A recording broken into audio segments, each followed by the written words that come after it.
Hi, I was trying to describe to someone how you access your services online with the Irish government, and it's the kind of thing that's difficult to describe. So I decided to make a short video out of it for the person who was asking me, but also I've decided to post it because I thought it could be potentially useful to other people. So hopefully this is something that can help you out a bit if you aren't familiar with the Irish system. Okay, so firstly, quickly, I just want to show you this website, which is citizensinformation.ie. This is a very useful starting point to find information on anything within the Irish state. And once in there, you can search for whatever you like. And in this case, I'm going to look for mygov.id, which helps you access lots of different information and services. So if I click in here, it'll tell me what is my GovID basic, verified. So a basic MyGovID account is really easy to set up. A verified MyGovID account is what you need to access public services, and that has an extra level of verification. And I'm guessing if I scroll down here, it will tell me how to apply. Here's a list of things you can access: social welfare payments, things to do with PAYE, driving, passports, registering to vote. So here we go. How to apply. I usually start at my citizensinformation.ie for most things because there's so many bogus links around. I always feel safer getting the correct link from Citizens Information. So I'm now going to click to go to the sign up page. So here you're going to get all your information on what you need to do to sign up for MyGovID. If you are a basic account, it only takes 2 minutes, as it says here. But once you have a basic account, you need to upgrade this to a verified account. You just need your name and an email address for a basic account. And then for a verified account, you'll need your phone, you need your PPS number, you need a public services card. And that will be of particular use to you. So I'm going to imagine we've gone through this step already, and I now next want to access mywellfare.ie.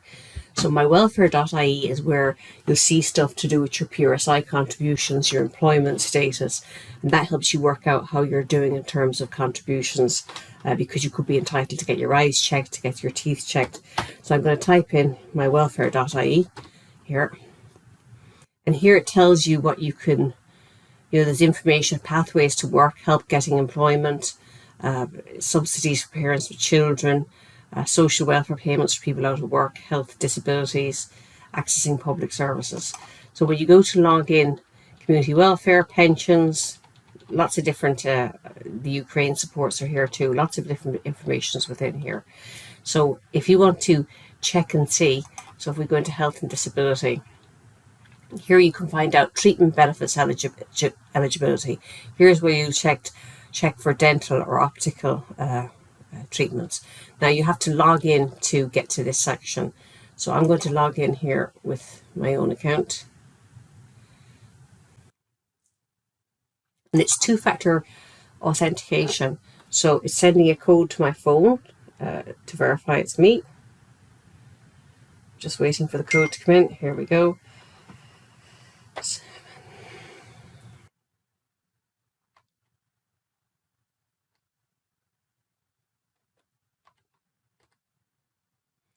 I type the code in. You don't need to press enter, it goes straight in. And just a word of warning, you cannot change your email address once you set up your account, so make sure it's an email address that you want to keep, right? So here's the services page when you log in that you come to. So if I want to check my status, for example, for my teeth, we'll say, I go into health, disabilities and illness.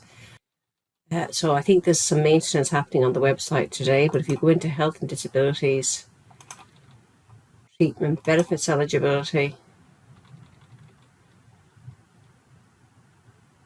so here you can see treatment benefit provides dental, optical and hearing services to people who have the required number of PRSI contributions. If you click check now, it should check for you, but today this isn't working. There's some kind of an error with the system. Once you do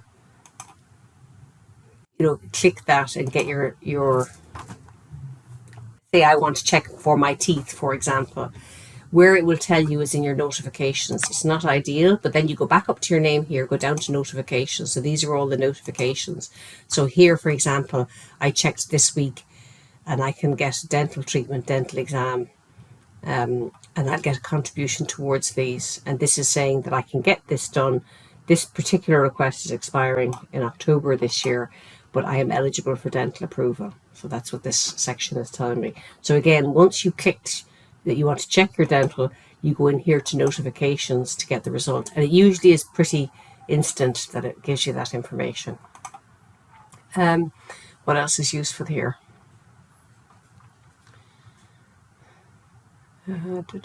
Statements, refunds, and repayments, right? So here, contribution statement, right? A contribution statement is the amount of stamps you've contributed, the amount of PRSI contribution so far, right? And you can request this to see your standing with the government. So you can get up to 52 PRSI contributions per year once you work at least a day every week, I think it is. You get 52 a year, and you clock those up to get your old age pension, to get your dental benefits, to get your optical. So if you click request now, it should send an automated request to create a contribution statement for you. Okay, so I clicked request now. I can request a digital statement, which would be emailed to me. And here I have my employment record, and this is showing here 52. This is what we care about over here, is that there's 52 there for as many years as possible, because they're all adding up. So this is what your contribution statement looks like. So we all shoot to try and get 52 each year to get our maximum pension when we get old. I think that's about it really for here, and hopefully this has been useful. You can poke around in there as you wish, but I think the statements, refunds, repayments, the statements to find out where you stand in terms of your PRSI contributions, and health and disability and illness to find out if you got optical. And then in terms of parents, if you're a parent of child under 18, there's some additional here, like for example, there's a back to school clothing and footwear allowance that you can apply for to try and get a contribution towards school uniforms if you're, again, PRSI contributing member of the workforce. I'll leave it at that.